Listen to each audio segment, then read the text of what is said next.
Good afternoon, this is Nicholas from Gandora Gaming, and I bring you all my Hungry Burger Nouvella Libromancer deck profile for post-Wild Survivors.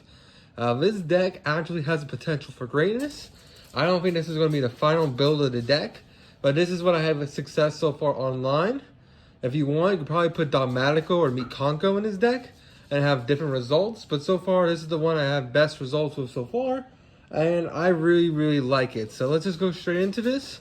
And as always, like and subscribe. So first things first, we gotta play our Hungry Burger. This card is just a really one of the deck. Basically, you're using it for the combo for this guy, who's the main boss monster of the deck, to tribute your opponent's entire board and then summon a burger from your anywhere, which is pretty insane. So we gotta play the one of. It is a brick, but worst comes to worst, use it as ritual material. Of course, you're also playing one copy of Mr. Dave Nouvellez. I'm not really sure how to pronounce his name, not gonna lie. Bar Grill. Basically, he's a really powerful monster. He's the one that attributes your opponent's entire board. The whole Nouvella mindset is that they keep ritual climbing up. Now, I'm kind of explaining this backwards if I start with him and the burger, so I'll actually bring them all out right now. So let me bring them all out real quick. We're only playing 10 of the Nouvella monsters. There's a lot of rituals in this deck, and this is actually another copy of him. I only have 2. But let's start with the little ones and then work our way up. So first things first, we have I'm not going to be able to pronounce this guy, the level 1 Nouvella. Basically, his effect is when this card is ritual summoned with any recipe card, which is the ritual spells, basically, you can, when he's special summoned, you basically get to escalate the top 5 cards of your deck and then add a Nouvella card from your deck to hand. And then basically you should put the rest at the bottom of the deck or shuffle them back into the deck. That's a really powerful effect. And then he has a quick effect. When this monster is targeted for card effects or by battle, you tribute opponent's monster and himself in order to ritual climb. So basically, he'll climb into a ritual 2 or 3. And then the 2 or 3 will ritual climb to 3 or 4. The ritual 3 will climb into a 4 or 5. And then so on and so forth. So that's the whole gimmick of this deck. And it's actually a very powerful mechanic. So we're playing 3 of this guy. The reason why is because he starts your entire place. Not to mention, he's a level 1, so he's very easy to summon. Because all the ritual spells say up to or exceeding the level, meaning even though he's a level 1, it's very easy to ritual summon him because you can literally use any monster to do it, which is pretty amazing. Also, he adds a card, which is great. And also, the ritual spell we use to make him also adds as a card. So he's like a +2, hopefully. We're also playing this guy. This is, of course, this level 2 Nouvella. He's actually the worst one of the bunch. He's just spell and trap removal. So basically, on ritual summon, he can target a spell and trap your opponent controls and destroy it. And then, of course, if your opponent targets him for card effects or basically types to attack him, he tributes himself and your opponent's monster in order to ultimately summon a level 3 or 4 from the deck. It's a very powerful card. A really strong card in general, just because he is back row removal, which is great. Also, they all have good defense. They're all 1850 defense, which is important. We're also playing the level 3 Poderous Nouvellez. This guy is also really solid. Basically, he has the effect where, I believe he's the quick effect. He's a draw 1 on summon, which is great. And then, of course, he has the same thing where you tribute him when your opponent targets him for attack or with card effects. And then, basically, you tribute your opponent's monster, somehow a 4 or 5.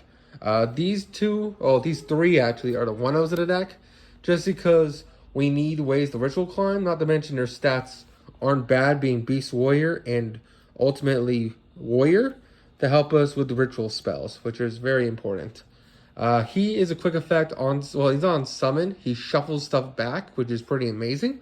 So on ritual summon, you can target 3 cards in either graveyard, shuffle them back in the deck, which is pretty insane. So the idea is like back in like when tier elements was a thing, you can ritual summon into this guy, and then quick effect on the shuffle back of their tiers, you can shuffle back their cards, which is pretty solid. So it gets rid of their powerful graveyard setup, and it basically says, hey, screw you, you gotta do that again.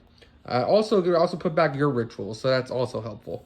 Now, this guy's actually the other best ritual in the deck. This guy's cool and all, but it's actually the level 1 and the level 5 that are the best. So, level 5 basically says on ritual summon, it adds a ritual spell or trap from your deck to hand, which is actually kind of insane because he gets you your counter trap.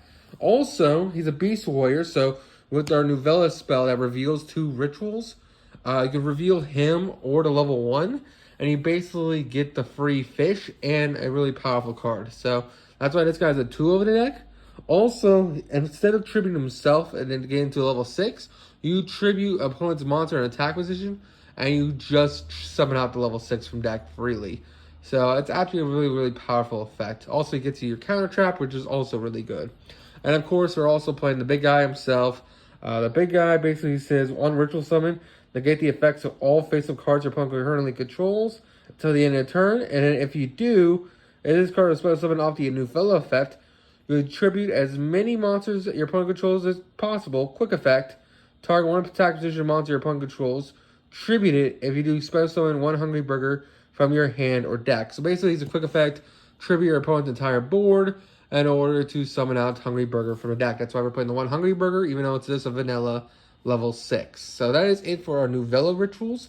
Let's talk about the other engines in this deck. Alright, so let's talk about the other engines in this deck. So next we're playing Vanity's Ruler and the Ben 10. These are the one little small engine we're playing. The reason why is because we can search this off the incantations.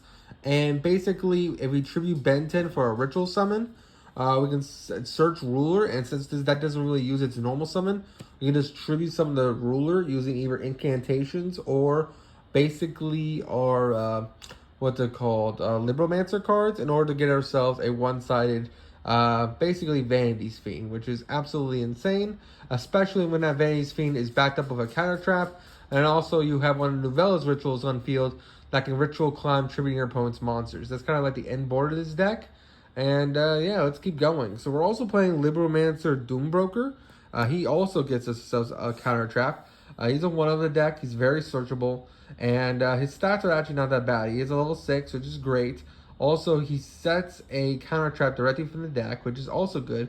Also, he has a cool battle phase effect where this card can attack directly. And if it does, basically you get to like shuffle back or opponent's monster. Either shuffles back or returns it to hand. Basically, it can attack directly. And then during the main phase, if this card inflicts damage to your opponent, target one face-up monster your opponent controls, shuffle it back to deck. So yeah, it is a deck shuffler, which is a very, very powerful effect, especially going second. The biggest issue with this deck is going second because you don't want to set up your board. And if your opponent can stop you from ritual summoning, you kind of end your whole life. So the biggest issues with this deck is going second, and ultimately just Drawn Lockbird in general. Drawn Lockbird does kind of crush this deck a little bit, just because we do so much adding with the Libromancer cards. But that's kind of what you have to deal with. If you want, their Dogmatica engine is also playable, but I feel like having 2 counter traps is just too good. And if you want to bump this up to like a 50 card deck, you can play the Dogmaticas as a really cool engine. But I'm not trying that right now. Right now, this is already a 45 card deck, and I don't really want to bump it up to 50. We're also playing the one agent. This guy is kind of a brick, but he also is a good shuffler. Plus, he's a free level 6 that can use a ritual fodder. Basically, reveal a ritual, spell summon this guy, and then he has an effect where basically once per turn, you can add one, what's it called, Libromancer card from your graveyard back to hand. But if it's a spell and trap, you gotta shuffle a card from your hand back into deck, which kind of sucks, but at the same time, he gets you back your counter trap. You just shuffle him back in the deck, and then you just summon out Doombroker again, and then Doombroker will just get you back to counter trap anyway, so that's fine. 3 fire. Fire is insane. This guy is literally a 1-card starter.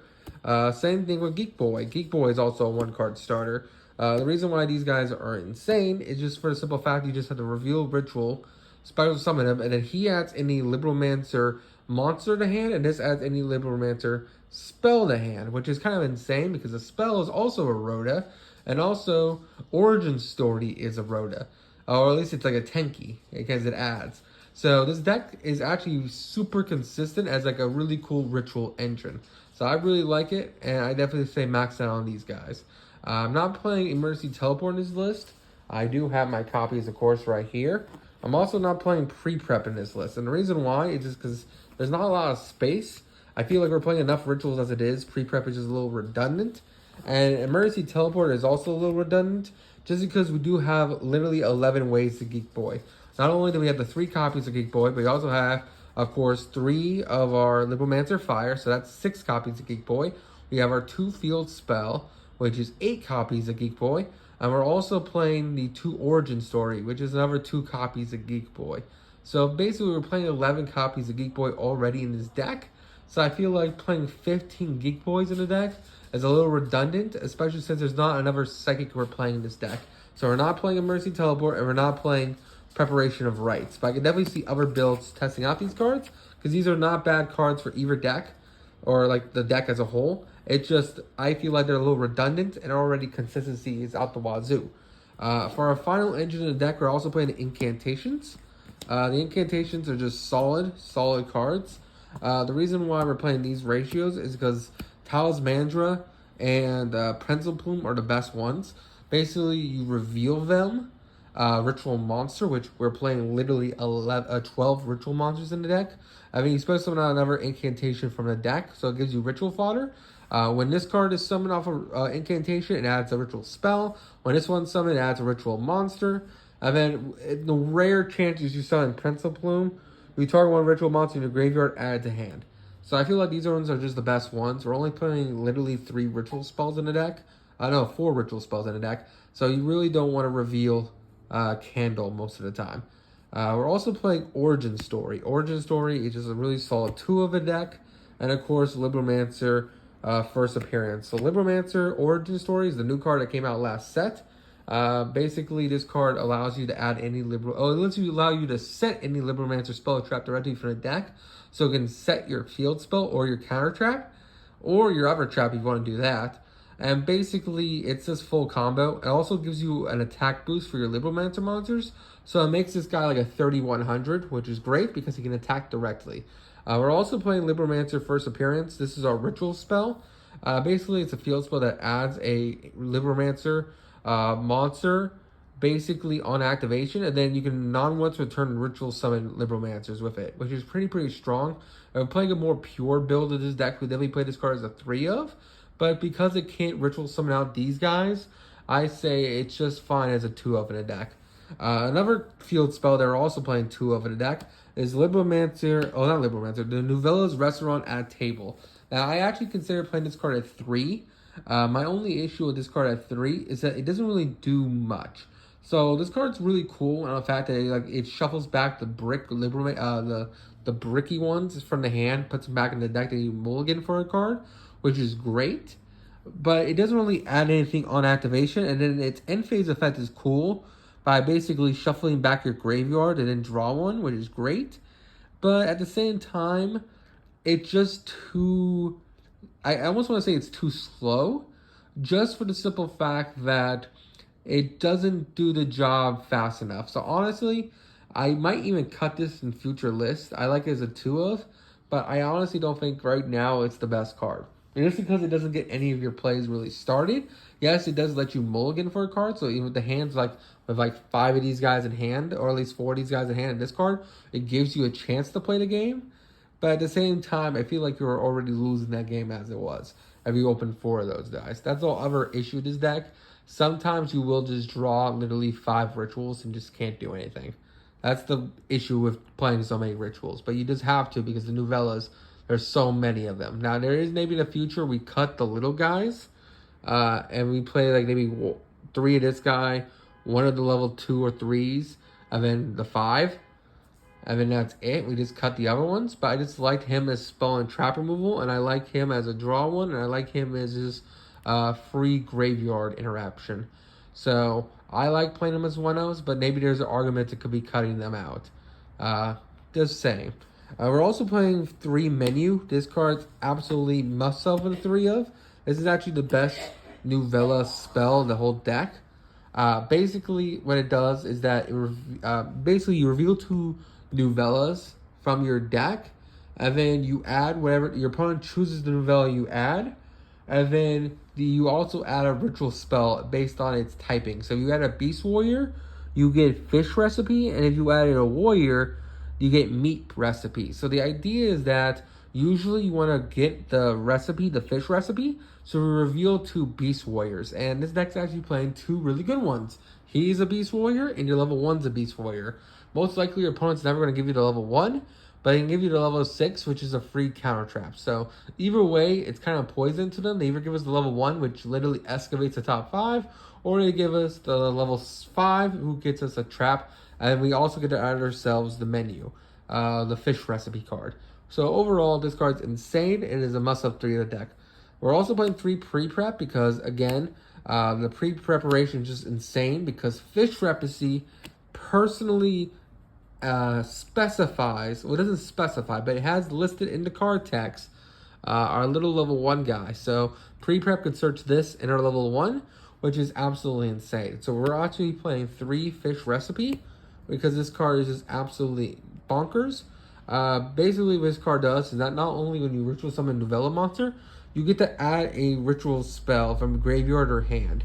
Add 1 ritual spell from your deck or graveyard to hand. So either add back one of your other recipe cards, or just add meat recipe from deck, which is usually what I do. Meat recipe is a one of, just because it's less good. Basically, when you ritual summon a ritual monster, it puts all your opponent's monsters to attack position.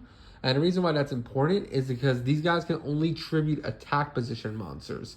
So if your opponent starts summoning shit in defense position, they can't tribute your opponent's, they can't tribute your stuff.